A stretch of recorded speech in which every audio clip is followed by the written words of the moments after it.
We thought that we would get some expert help on the afternoon show today. Stuart Heale is a therapist in Exeter who helps people overcome their fears. Stuart, welcome along to the show. Thanks for being with us.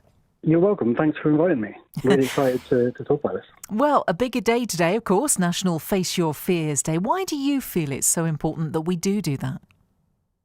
So it's always good to understand that the fear feeling is a natural response, and it's our body's way of protecting us from potential dangers or threats. And we go into fight or flight mode, which is where our brain and body prepares us to do those very things. And it's good to know that every bad feeling you're getting, your heart racing, breathing changing, your palms sweating, are actually signs that you're actually physically getting stronger in that moment. And it's quite impressive when you think about it, that our bodies are already designed to face our fears at our strongest and not actually at our weakest, which everyone seems to perceive it as that. And that knowledge can give people a boost of confidence in that very moment, because you're not going to be facing your fears at your weakest at all. You're actually facing it at your strongest, which I think is very interesting. I'd never even seen it in that way before. Yes, it's that sort of boost of adrenaline, isn't it, that's going to hit us and, let us deal with it. I just wonder why phobias develop in the first place. So it's interesting that they mostly develop when we're quite young, under the age of 7 normally. And I'm lucky to have a newborn daughter at 7 months, Lily, and she's developing every time, all the time. She's growing and she's learning about the world. And when, for example, if she notices a spider and she naturally crawls over the spider and is curious, if I were to kind of shout and scream and get fearful, she'd look to me to understand my response about that spider. And it can be as simple as that link between that feeling of fear and that object, that creature, that spider, that sets off that habit for the rest of their life, that knowledge and understanding that that object is something to be fearful of. And that's how most of the time phobias can be installed from moments like that. It's a learned behaviour then, in many ways. Many ways, yeah. There are natural born fears, fear of loud noises, fear of falling, but most fears and phobias are actually learned along the way.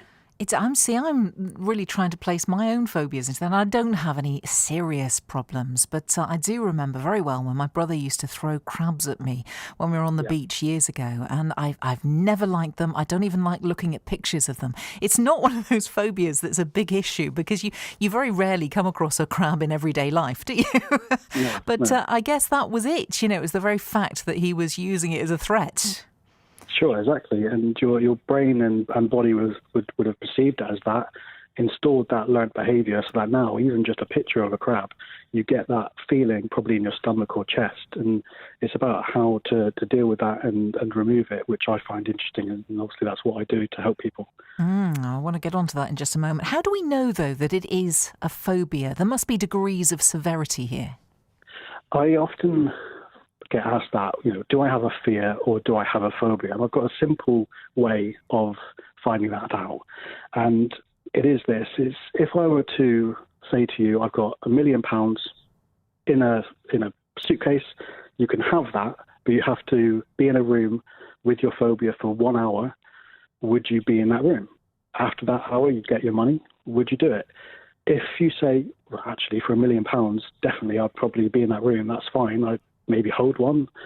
But if you were to say, absolutely not, there's no way I'd even set foot in that room with those crabs or spiders or whatever, then I'm pretty sure it's a phobia. We're all thinking now, could we do it for £1 million? Could we? I wonder, the people who come to you and talk to you about the fears or the phobias that they have, what's the most common problem that people come to you with? So spiders are the most common for me, and especially this time of year, we've got spider season, which decides, the spiders decide that the home is the best place to be at the moment, it's the most common thing that I deal with, and like I said, it's often passed normally from a parent or guardian or sibling. Like you said, you had siblings that used to throw crabs at you. Siblings unfortunately do that kind of thing because they find it funny, and they wouldn't do it if they knew it would develop into a fear or phobia. But yeah, spiders is probably my most common. Then I would say fear of flying is probably next to that. And that's the thing, I guess, with something like spiders and fear of flying, that can really hamper your life. If you're terrified of them and just don't want to be near them or just don't want to go on holiday, that's going to really affect you. Exactly. It's not uncommon for people to say that it doesn't just affect them, it affects their loved ones. Seeing a loved one petrified because of a spider is not very nice to experience. And I often say that you wouldn't try and cause someone to have a panic attack, your friend or your family member to have a panic attack. But unfortunately, phobias don't seem to have that same stigma, and people sometimes go out their way to cause someone to be scared. They'll throw a fake spider at them, they'll send them pictures of spiders or videos of spiders just to see their reaction. And I feel that's quite unfair, and like I said, you wouldn't do that to someone if you would cause them a panic attack, but for some reason phobias don't seem to have that stigma attached, and people do tend to be a bit mean with them. It is a lack of empathy, I guess, in many ways. But I tell you something, though, Stuart, it's strange, isn't it, how these really weird phobias develop. And I was talking a little bit earlier to Fitz on the morning show about some of the weird ones that I've been reading about. Fear of peanut butter sticking to the roof of your mouth. Where on earth would that have come from? So it's interesting, isn't it, where a common phobia, you understand the link between a spider, a snake, and that fear feeling. But I have helped people with some of those unusual phobias, not the peanut butter sticking to the roof of the mouth, but one that does come to mind is a client that I helped with a fear of buttons. And you'd kind of think, how does that start? How does a fear of buttons happen? But because I understand how fears and phobias are created, no fear or phobia surprises me anymore. And it kind of started for this person when they were about 5 or 6, and they were celebrating a birthday party, and the entertainer was hired, and this entertainer was dressed colourfully, kind of larger than life, and actually this entertainer had large, oversized buttons for the top they were wearing.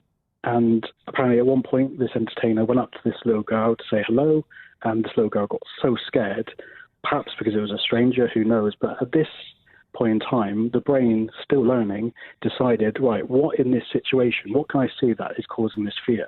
And all it could see was these oversized large buttons. That's all the attention was on that. And all the brain decided to do at that point is just to be on the safe side, let's make sure that we avoid these large buttons, because that must be what's causing this fear. And from then, that moment onwards, a link between that feeling of fear and buttons was created, and she'd had that for a good 20, 30 years until I helped and sorted it out. Wow. Again, we're going to get on to the solutions in just a moment. It's amazing, isn't it, how the brain works. I was talking earlier as well about there is an official, a rational fear that somewhere a duck or a goose is watching you. Again, that must be from I don't know, an experience that happened. As you say, under the age of 7 is generally when these phobias really set root. Yeah, under the age of 7 normally, because that's when the brain is developing, learning, figuring out the world, figuring out what's dangerous, what's not. And yeah, I don't know exactly where the fear of having a goose looking at you would come from, but it would be something similar to that link between feeling that moment of fear and your brain looking towards the surroundings to figure out what must be causing it.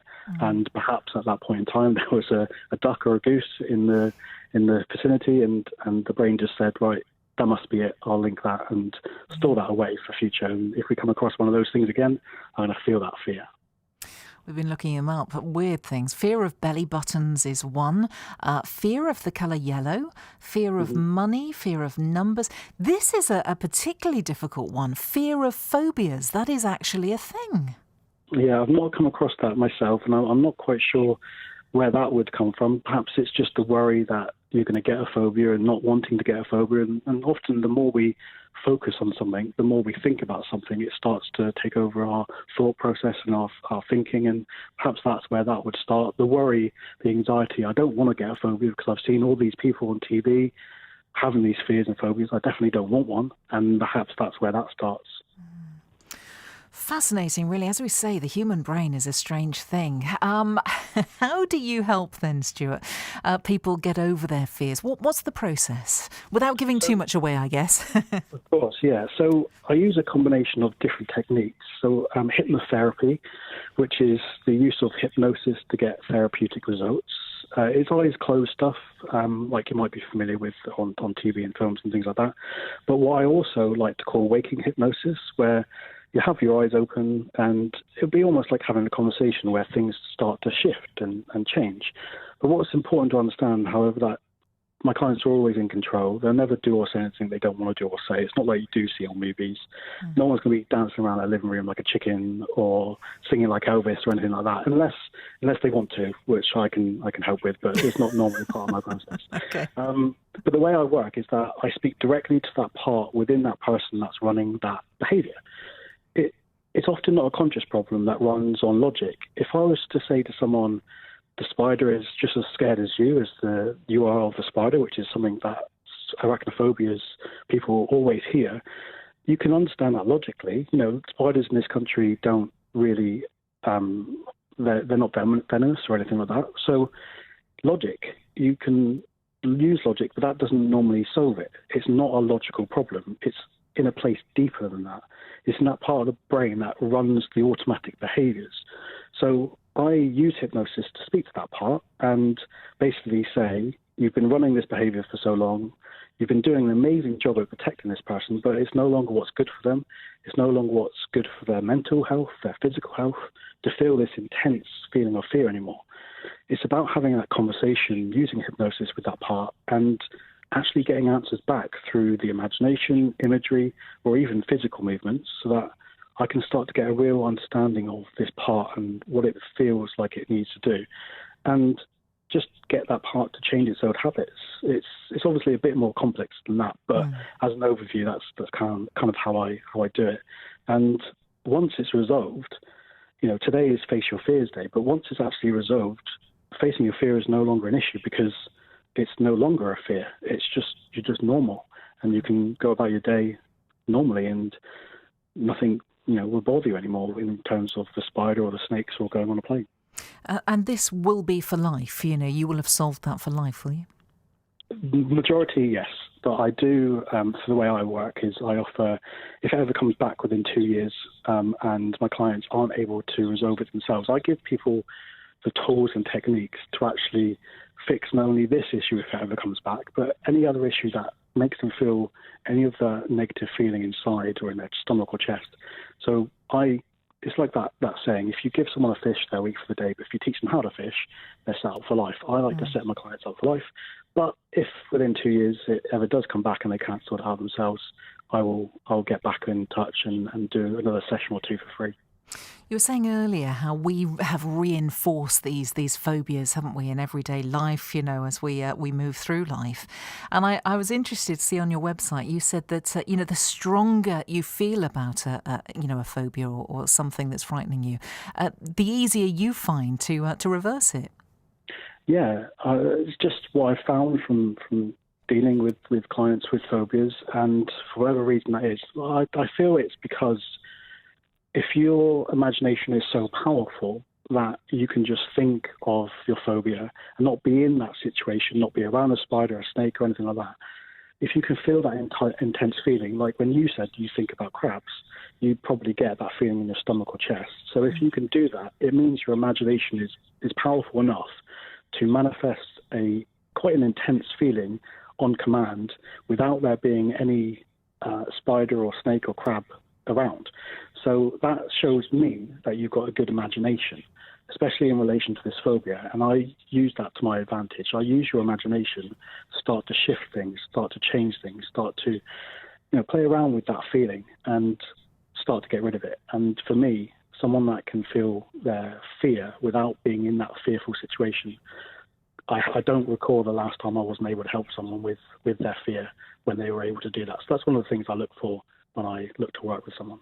Stuart Heale is my guest this afternoon, a therapist in Exeter who helps people overcome their fears. Today is National Face Your Fears Day, and it's been really interesting, Stuart, talking about the process that you go through. A little earlier, we heard from Genevieve, who says that she faced her fear, and she used to be frightened of lots of things, and then her greatest fear was actually ending the marriage that wasn't particularly good that she was in, which she did, and everything else sort of paled into insignificance after that. So, and also she was saying how she'd nearly lost her life. She was in intensive care for a couple of weeks. I just wonder, it was a different situation, I guess, for her, because it made her appreciate life, and everything else, as I say, paled into insignificance. But could it be dangerous to force yourself to encounter your fear? They call it exposure therapy, don't they? Yeah, for me, exposure therapy, it has its place, and I know it can work. But for me, the people that I speak to, they've spent the majority of their life experiencing these moments of intense fear. And through that exposure throughout their life, it's not got better. In fact, it's got worse. So I feel that it's not really fair to give someone that exposure to put them through that. So that's not a part of the process that I do. I don't ask my clients to go and expose themselves to spiders or anything like that, or whatever. If they feel like they want to go looking for spiders after I work with them, then that's absolutely fine. They can do that, but it's not part of the process. For me, exposure therapy, I don't think it's fair, for example, putting someone in a room full of spiders, because it's just not a very nice thing to do. And potentially, it could cause an extreme panic attack, and that can not be good for your mental health or physical health. I guess all therapists, have their own way, and you've found the effective way that you use to deal with all of these issues. I wonder whether, we're talking specifically about phobias today, but say someone came to you who wanted to change, I don't know, the pattern of their eating, or kind of behaviour that's causing a problem. Can you do the same kind of treatment? Yes, I've helped people with their weight loss and anxiety and all sorts of different habits, like nail picking, things like that. Quite often, these things have a reason why they start, and quite often it's because of stress or anxiety. We feel stressed, we feel anxious, we turn to food. We feel stressed, we feel anxious, we turn to cigarettes, we turn to alcohol, we bite our nails. So most things that actually I tend to deal with, even though they don't maybe seem to be linked on the surface, I feel is all pretty much linked to stress and anxiety. So once we start to resolve the reason why people turn to food, why people turn to cigarettes and smoke and alcohol and things like that, then you're stopping it from getting to that point where the body and the brain feels like it needs to compensate and to take on those extra comforts to make themselves feel better. So I feel it's all really based around stress and anxiety. It's all about retraining the brain, isn't it? It's fascinating stuff. Is this something that needs to be arranged privately, or does the NHS refer patients to you? It does need to be arranged privately, and people can go to my website, which if you're happy for me to give out, I can. It's what I do is I arrange a Zoom call with all my potential clients, and I only actually take on those people that I'm feeling very confident that I can help. And I think that's why I've got the success I have, is because I don't actually work with everyone. And it's not to say that hypnotherapy might not work for that person. It's just the way I work might not work for that person. So, one of those things I look for is that feeling of fear without being around that situation. There's other things I look for. But, arranging things privately through my website or via email to do that call is how I work.